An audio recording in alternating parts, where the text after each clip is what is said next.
안녕하십니까. 혼란한 정치 시사 이슈를 술술 풀어보는 선거권 혼술 6월 13일 일요일에 인사드립니다.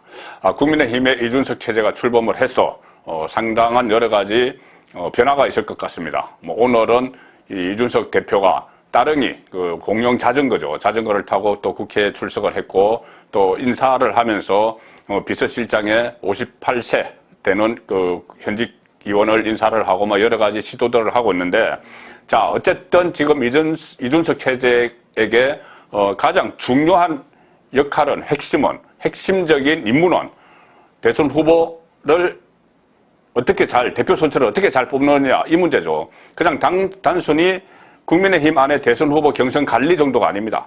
박해, 장외에 있는 이 후보들과 어떻게 같이 큰 빅텐트를 쳐서 가장 경쟁력 있는 후보를 뽑을 것인가. 자, 그 문제가 핵심입니다. 그리고 또 지금 이준석 체제가 출범을 했기 때문에 범야권의 대선 후보들 간의 경쟁은 이미 시작이 됐습니다. 자, 그 경쟁이 시작이 됐는데 가장 지금 핵심적인 관전 포인트는 아무래도 윤석열이죠. 윤석열이 언제 어떻게 국민의힘에 입당을 할 것인가, 어느 정도 시점 후에 입당을 할 것인가. 지금 이준석과 약간 껄끄러운 관계라고 분석이 됐는데 그것을 어떻게 풀 것인가. 자, 이 문제도 있지만은 또 하나 무시할 수 없는 것이, 그렇다고 윤석열이 꽃가마 타고 대권 고지에까지, 대권 가도에까지 딱 들어서지는 않겠죠. 경쟁을 해야죠. 그러면 윤석열의 가장 강력한 범야권에서 경쟁 상대는 누구냐. 자, 이것이 어떻게 보면은 관전 포인트 중에서 가장 흥미로울 수가 있습니다. 지금 현재 당내에서는 유승민, 원희룡 이렇게 꼽히고 있고, 당 외에서는 홍준표, 복당 문제, 홍준표, 또 안철수, 그리고 장 외에서는 최재형, 김동연, 윤석열 외에 이렇게 꼽히고 있는데, 최근에 이 국민의힘 새 지도부 출범에 맞춰서 최재형 감사원장의 이름이 갑자기 막 나오기 시작했습니다. 저도 들었습니다. 저도 최재형 감사원장과 가까운 위치에 있는 사람으로부터 들었습니다. 최재형 대권 도전 결심 끝났다. 그리고 왜 대권에 도전을 하려고 하느냐. 본인은 감사원장을 하면서 문재인 정권이, 이 정권이 연장이 되면은 나라가 큰일 난다, 이런 인식을 가지고 있다. 왜냐? 본인이 감사원장을 하면서 속사를 다 봤기 때문이죠. 그래서 이 정권이 더 연장을 하면 국민 생활에 정말 해악을 미친다, 이런 본인이 판단을 했기 때문에 정권을 교체해야 된다, 이런 생각이 확고하다는 거죠. 자, 그런데 정권을 교체하는 것이 나 아니면 안 돼, 이런 생각은 아니지만 일단 본인도 이 대권 경쟁에 참여를 해서 본인이 되면 본인이 하는 것이고, 본인이 되지 않더라도 누군가 다른 사람이 그 사람이 되면은 그 사람이 그 사람을 밀어줘서라도 정권 교체를 해야 된다. 그렇기 때문에 지금 대권 도전을 확실히 굳혔다기보다는 정치 입문을 결심을 했다. 이것이 어떻게 보면 가장 정확한 표현입니다. 제가 들은 바로는. 일단 정치에 입문을 해서 정치권에 들어가서 범야권의 경선 레이스 이것을 지켜보고 본인이 혹시 또 참여를 할 수도 있고, 그래서 본인이 대권 후보가 될 수도 있고 안 될 수도 있지만 어쨌든 정치 입문은 한다. 자, 이 이야기가 저도 들었고 지금 그런 이야기들이 쭉 계속 나오고 있습니다. 감사원장 직원 사퇴하고 정계 진출 결심을 다 마쳤다.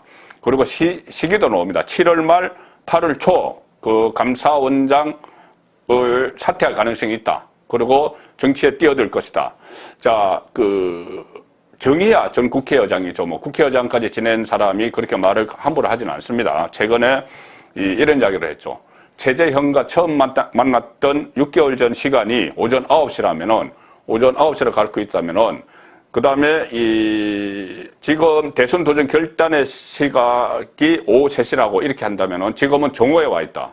그러니 지금 대선 도전으로 가고 있다. 시침이 가고 있다. 이 이야기죠. 그리고 한 7월 정도 또 이야기를 했습니다. 자, 왜 7월 말 8월 초냐. 이것은 일단 여러 가지 이야기들이 나오는데 감사원 내부 문제도 좀 정리를 해야 됩니다. 본인의 임기는 내년 1월 1일까지이기 때문에 그 전에 정리를 할 것들이 있겠죠. 지금까지 해왔던 것 정리를 하는 그 시간이 좀 필요한 것이고, 또 특히 7월 되면은 7월 12일이 차기 대통령 선거 경선 대선 본선입니다. 대통령 선거 D-240일 전인데 7월 12일부터 대선 예비후보 등록이 시작됩니다. 예비후보로 등록을 하면은 여러 가지 활동을 할 수가 있죠. 일단 국민의힘에 그때까지 들어가지 않는다면은 예비후보 등록해서 다양한 대선 행보를 할 수가 있습니다. 그렇기 때문에 그때쯤 7월 12일부터 대선 후보 등록이 시작되기 때문에 예비후보 등록이 시작되기 때문에 7월 말 8월 초에 사퇴하고 감사원장직을 사퇴하고 정치에 입문할 수 있다. 자, 그 시나리오가 나오는 겁니다. 그리고 지금 이 정치권에서는 이렇게 되면 여러 가지 분석들이 나오죠. 일반적인 분석이 많이 나오는데 과연 윤석열의 지지율, 지금 고공행진을 하고는 그 지지율이 있는데 체제형이 따라잡을 수 있을 것인가 지금 등장을 했어. 자, 그런데 상당히 어려울 것이라는 관측도 있지만 그렇지 않다. 지금 아직 시간이 남아있고 또 특히 체제형은 최근에 2.8%인가 첫 여론조사에서 받았죠. 처음부터 2.8% 받았습니다. 윤석열도 불과 한 6, 7개월 전에 한 1%, 5% 이렇게 시작을 했죠. 자, 그렇기 때문에 체제형에게도 충분히 가능성이 있는데 그 중에서 체제형이 이 윤석열과 비교해서 오히려 대선에서 경쟁력이 있을 수 있다. 자, 이 이야기가 나옵니다. 윤석열과 비교를 해서 딱 다른 건 놔두고 체제형 대 윤석열 비교 우위를 살펴봤을 때 윤석열보다는 경쟁력이 있다. 대선 승리 가능성이 높다. 이게 한 세 가지 정도 이유로 나옵니다. 하나는 네거티브. 체제형에게는 네거티브 거리가 없다. 지금 윤석열 전 총장은 민주당 송영길 그 대표가 윤석열 파일을 차곡차곡 쌓고 있다. 이런 말이 나오고 장모 사건 이야기 나오고 처가 사건 부인 이야기도 나오고 막 하고 있죠. 자, 그런데 그리고 또 본인의 척건인 윤대진 그 검사장과 관련된 윤대진 검사장의 형 이야기 이런 것도 나오고 하는데 그리고 이 징계 과정에서 있었던 지금 공수처가 어쨌든 공수처가 입건을 해서 수사에 착수한 그런 것도 있죠. 그래서 어쨌든 여러 가지 네거티브에 시달릴 수가 있는데 윤석열은 체제형은 그런 게 없다. 미담 제조기다.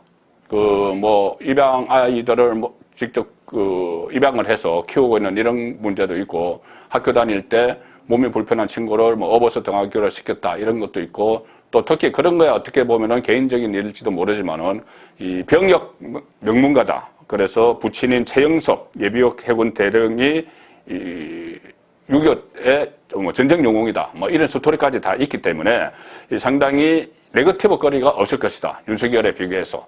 자, 그리고 그동안 법조인 생활, 판사 생활을 하면서도 꼿꼿한 그런 모습을 보여왔기 때문에 윤석열에 비해서는 적이 없다. 자, 그런 것이 있습니다. 그런 부분 때문에 경쟁력이 더 강할 수 있다. 체정이 윤석열보다 그런 것이 있고 또 하나는 지금 보수청 유권자의 비호감도가 윤석열에게는 있습니다.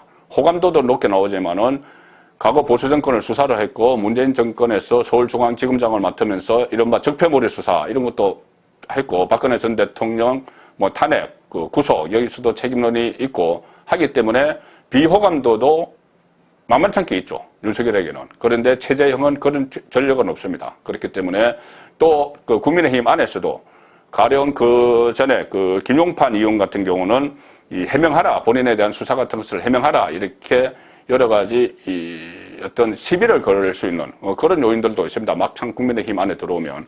그런데 거기에 비해서 없다는 것이죠. 최재형 원장은 그런 내부의 적이 있을 수가 없고 또 특히 보수 유권자들에게 비호감을 산 일도 없다. 자, 그런 이야기고 그 연장선상에서 세 번째 최재형이 오히려 경쟁력이 있다고 보는 것이 국민의힘 입당을 일단 해야 되는데 어쨌든 국민의힘과 합류를 해야 됩니다. 윤석열이든 최재형이든 현실적으로. 그런데 이 최재형이 국민의힘에 들어가는데 윤석열보다는 자유롭다. 왜냐하면은 윤석열은 지금 이준석 대표가 경선 과정에서 윤석열 전 총장의 장모 사건에 대해서 10원짜리 한 푼 받은 일 없다. 여기에 대해서 나중에 밝혀지면 책임을 져야 된다. 이런 말을 해서 상당히 불쾌해했다. 윤석열 쪽에서.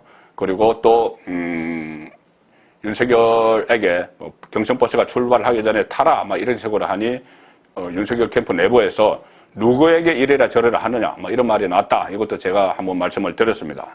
그리고 또 윤석열을 외면한 김종인이 이준석이 모시겠다고 했죠. 자, 이런 여러 가지 문제들 때문에 윤석열이 국민의힘에 들어가는데 상당히 좀 부담스러워하는 그런 측면이 있는데 최재형은 그거 없다는 거죠. 자, 그리고 특히 가뜩이나 요즘 윤석열의 움직임이 좀 심상치 않습니다. 국민의힘에 들어가는 문제로 해서. 왜 그러냐면은 그전에는 물론 뭐 네거티브 대응을 위해서도 조직적인 지원이 필요하고 해서 국민의힘에 들어갈 전당대회가 끝나면은 6월 10일 전당대회가 끝나면은 바로 들어갈 수도 있다 이런 이야기가 나왔는데 전당대회 결과 이준석 체제가 출범하고 나서 제가 방금 말씀드린 그런 이유로 해서 약간 이 거리를 두는 것 아닌가. 물론 결과적으로는 저도 국민의힘과 같이 해야 된다고 보는 입장이고 그렇게 되면은 제가 어제 뭐 대선 후보 기상도에서 말씀드렸다시피 오히려 이 국민의힘에 나중에 합류를 하면 이준석 효과로 중도층에서 일정 부분 또 지지를 받을 수 있기 때문에 지금은 당장 소나기를 맞지만 나중에는 오히려 그게 덕이 될 수도 있다. 이런 분석도 해드렸지만 어쨌든 현재로서는 이 최재형과 비교했을 때 좀 국민의힘에 들어가는데 약간 문 앞에서 브레이크를 건 것 아닌가. 그런데 그 사이에 최재형은 들어갈 수 있다. 이 말씀을 드리는 겁니다. 자, 이 최근에 이 대변인 2명을 지명을 했죠. 정치부 출신 그 조선일보 이동훈 그리고 법조 반장 출신 동아일보 이상록 이 두 사람을 대변인격으로 지명을 했는데 이 상당히 이례적인 겁니다. 그리고 앞으로 또 아마 네거티브 대응팀 이런 것도 꾸리고 또 수행 담당, 일정 담당 이렇게도 그 캠프를 꾸린다는데 정말 이 국민의힘에 조기에 들어갈 생각을 했다면은 이렇게 따로 외부에서 캠프를 꾸리기는 어렵죠. 상당히 어렵습니다. 들어가서 공조직의 지원을 받든지 뭐 이렇게 해야 되는 상황인데, 물론 혈혈단신으로 들어가기 때문에 이 밖에다가 그 캠프를 차려놓을 수가 있지만 이것을 이렇게 공개적으로 다 이야기를 하고 국민의힘에 들어가서 국민의힘 대선 후보 경선에 뛰어든다. 이것은 상당히 좀 국민의힘 안에서 볼 때는 다른 후보들은 그렇게 하지 않는데 아직 그렇게 하지 않는데 상당히 좀 부담스러운 그런 측면이 있죠. 그래서 어쨌든 지금 윤석열은 일단 당분간은 국민의힘 밖에서 문 앞에서 이렇게 정치를 할 그런 생각인 것 같습니다. 그렇기 때문에 그 사이에 이 최재형이 더 먼저 국민의힘에 들어갈 수도 있다는 말씀이죠. 7월 말 그 정도 사이에. 그리고 지금 당장 이 윤석열 입장에서는 대선 지지율이 막 고공행진을 하고 있기 때문에 당장 급하게 들어가지 않아도 된다. 그리고 네거티브는 일단 지금 시작 단계이기 때문에 어떤 개인적인 캠프를 꾸려서 거기서 대변인도 2명 하고 앞으로 또 더 보강을 하겠죠. 대변인 외에도 여러 가지 보강을 할 텐데 거기서 하면 된다. 이런 생각을 하고 있을 것 같습니다. 있는 것 같습니다. 최근의 행보가.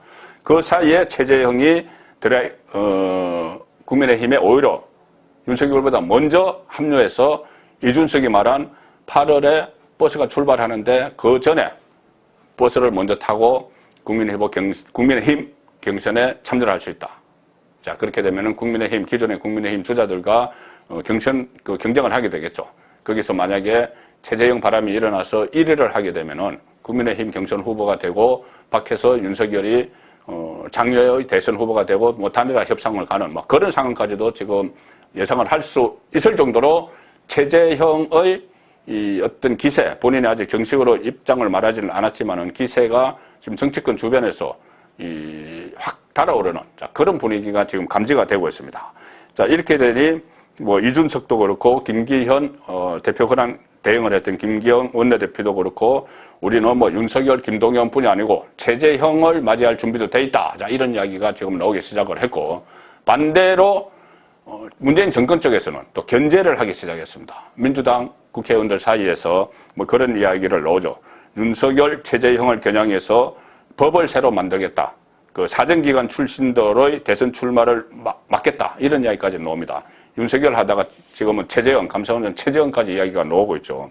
그리고 추미애 전 법무부 장관도 오늘 MBN에 출연을 해서 이런 이야기를 했습니다. 최재형에 대해서 직무 감찰을 하는 감사원도 정치적으로 권력이 남용될 수 있는 권력 부서다. 그래서 바로 대권으로 직행한다면 민주주의 위기를 초래할 수 있다. 이렇게 또 견제에 나섰습니다. 범정권에서 견제에 나선 이런 상황이 민주당에서 볼 때도 이 최재형의 잠재력이 예사롭지가 않다 이렇게 판단을 했기 때문이죠.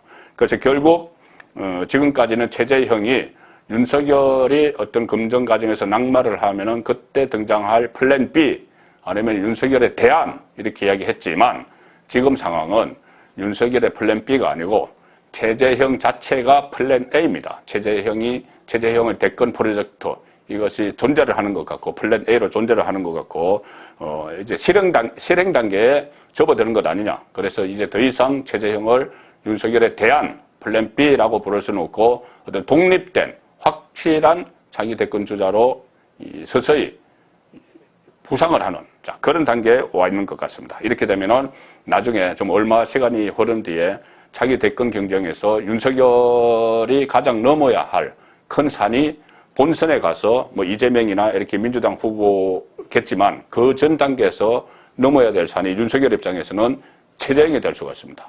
최재형 입장에서는 윤석열을 넘으면 바로 대선에서 훨씬 또 어떤 유리한 그 분위기를 탈 수 있는 그런 상황이기 때문에 앞으로 최재형의 대권 플랜 또 프로젝트 실행 이런 부분에 대해서 눈여겨볼 필요가 있겠습니다. 송국근의 혼술이었습니다.